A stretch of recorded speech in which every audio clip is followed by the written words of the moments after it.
You get the kid, my ex-husband said, handing me a crumpled envelope at the courthouse steps. I'm done with this whole mess. 3 hours later, my 12-year-old son stood at the witness stand, pulled out his phone, and read his father's text message aloud. The entire courtroom went silent. My name is Hannah, I'm 34 years old, and that day changed both our lives forever. I work as a dental hygienist, single mother of one incredible boy named Jake. I wasn't the perfect wife or mother when Marcus and I were married.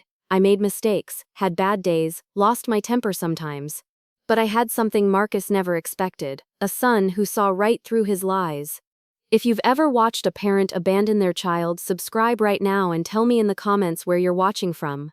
I want to hear from other parents who fought this battle. The custody hearing started 6 months earlier. Marcus wanted zero custody, zero overnight visits, zero responsibility.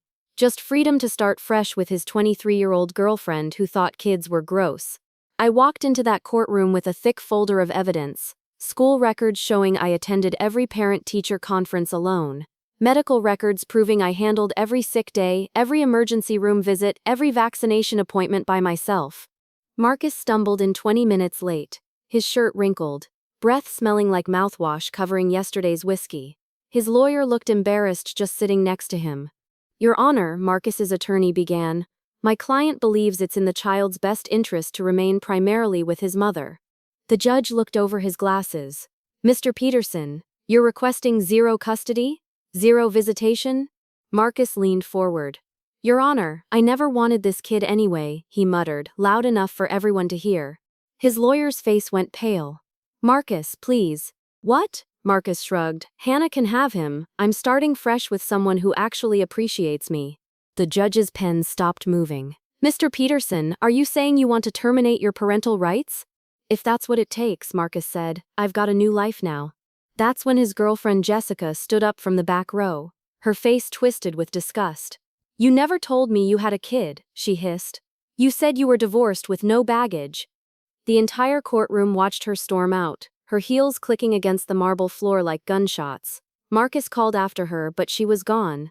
The judge ordered minimal child support, $300 a month. Marcus handed me a crumpled envelope on the courthouse steps like he was paying a parking ticket.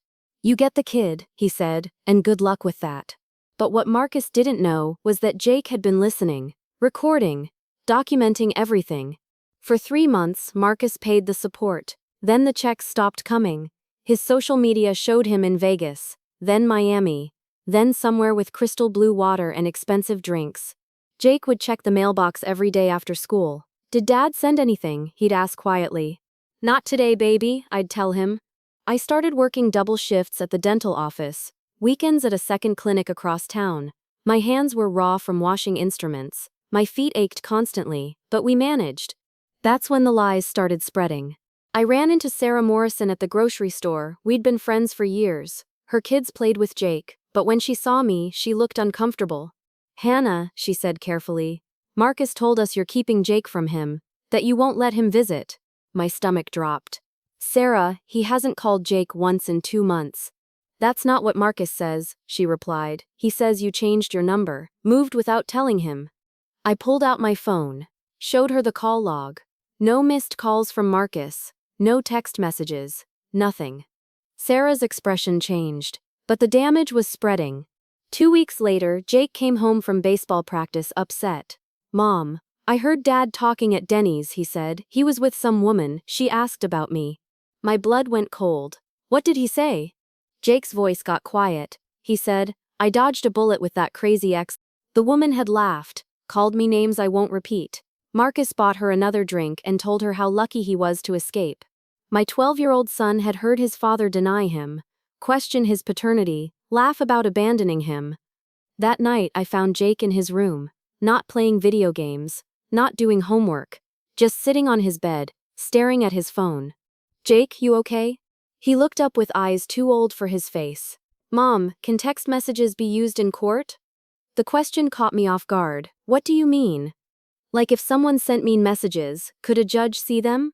I sat down beside him. Yes, honey, text messages can be evidence. Why? He showed me his phone, screenshots, dozens of them, messages from his father I never knew existed. Messages saying Jake was annoying for asking to visit, calling him needy for wanting attention, telling him to grow up and stop bothering me. But the worst was yet to come.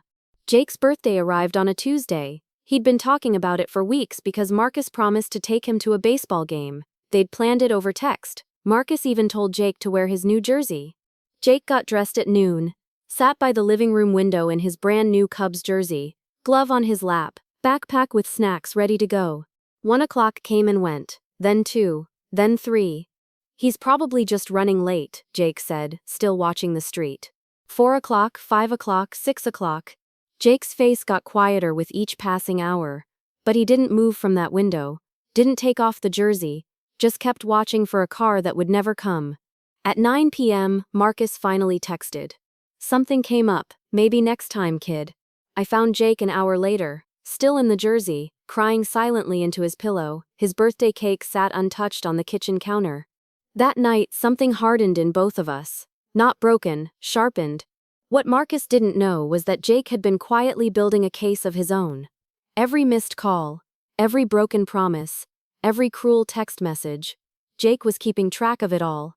My 12-year-old son was more mature than his father, and Marcus was about to learn that the hard way. Jake started asking me legal questions about evidence, about testimony, about what happened when kids spoke in court. I thought he was just curious, trying to understand our situation. I had no idea he was preparing for war. Marcus became more reckless in his behavior, posted photos of expensive dinners while claiming he couldn't afford child support, bragged about his child-free lifestyle online. His girlfriend Jessica made comments about not wanting baggage from his past. He thought he was free, clear of any responsibility. He was wrong. That's when Linda Chen entered our lives, a child advocacy lawyer who specialized in parental abandonment cases. She took our case pro bono after hearing Jake's story. Every child deserves a voice, Linda told me during our first meeting, and Jake has something powerful to say. Linda helped me document Marcus's pattern of abandonment, the missed support payments, the broken promises, the emotional neglect. But Jake was building his own case file. The court-appointed mediator recommended that Jake be allowed to speak during the final hearing. At 12, he was mature enough to express his wishes to the judge. Marcus tried one last desperate move. He petitioned to eliminate child support entirely, claimed financial hardship while posting vacation photos from Cabo. The final straw came 3 days before the hearing. Marcus sent Jake a text that crossed every line. Stop bothering me, I'm not dad material and never was. Find a new role model because I'm done pretending to care.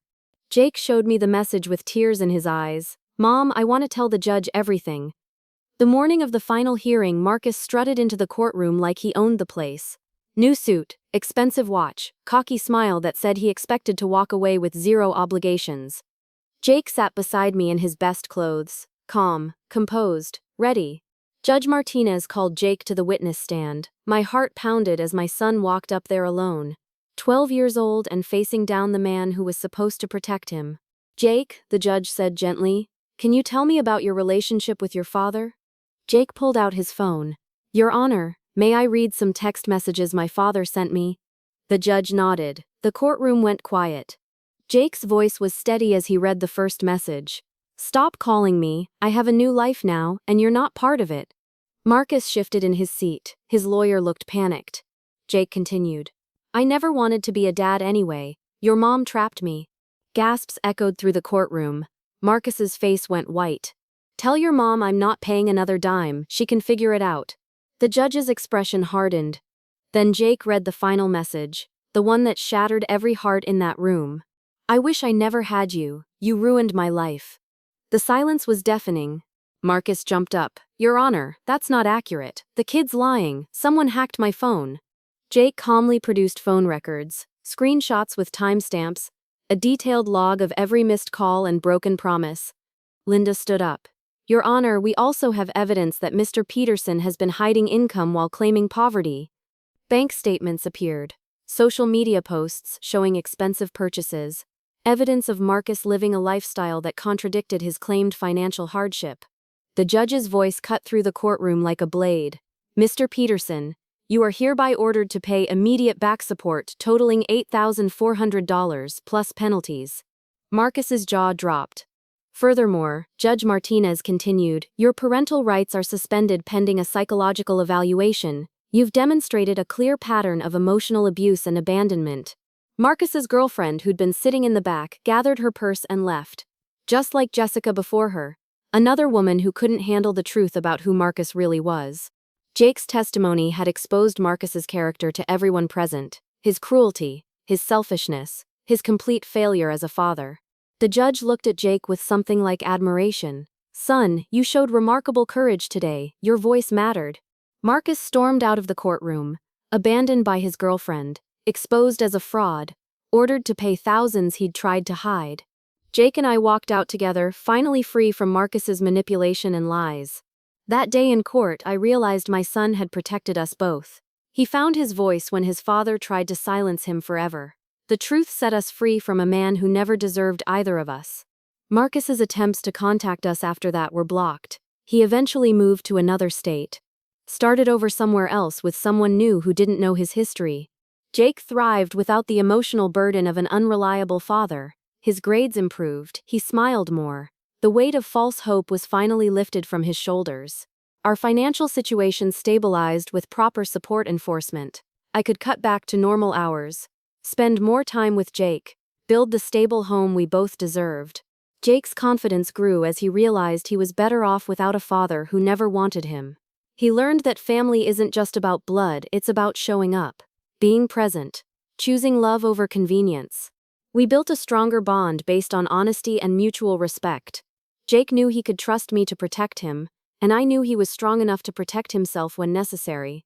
Sometimes the people who hurt us the most give us exactly what we need, the strength to let them go.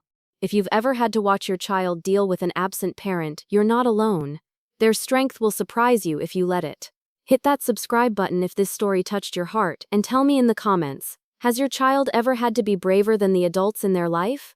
Drop your location below too. I read every comment and I want to know where my fellow warrior parents are watching from.